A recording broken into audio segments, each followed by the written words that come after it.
Recognize myself to make an opening statement.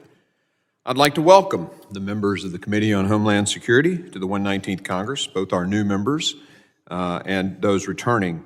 I'm honored once again to lead the committee.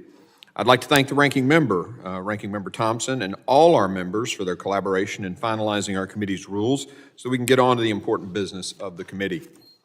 Securing the homeland is an American imperative, and I hope for a productive partnership with all members of our committee. Over the last 4 years, the world has grown more dangerous than at any point since World War II. Today, we face a myriad of threats not seen by previous generations. And sadly, we saw one of these play out in New Orleans on New Year's Day. The Biden-Harris administration failed to confront these threats head-on. Consequently, our adversaries worldwide are bolder than ever. Conflict and instability are spreading, and threats to our national security multiplying. The world has always been a dangerous place, but the threats and dangers to our homeland and to our very way of life have multiplied. In just 4 years, Customs and Border Protection recorded nearly 11 million encounters. The damage done by the nefarious actors in those numbers, nations, cartels, terrorist organizations who use the opportunity of an open border, will take decades to undo. Cybersecurity has increasingly become the battlefield on which America's adversaries undermine our sovereignty and threaten the very services that underpin the everyday lives of Americans. The Chinese Communist Party affiliated threat actor Volt Typhoon is no longer alone in its dangerous success.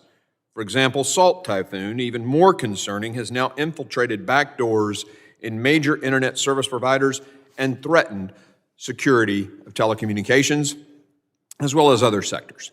There's no question that the CCP is strategically pre-positioning itself in the event of escalation in the Indo-Pacific, and we must do all we can to prepare.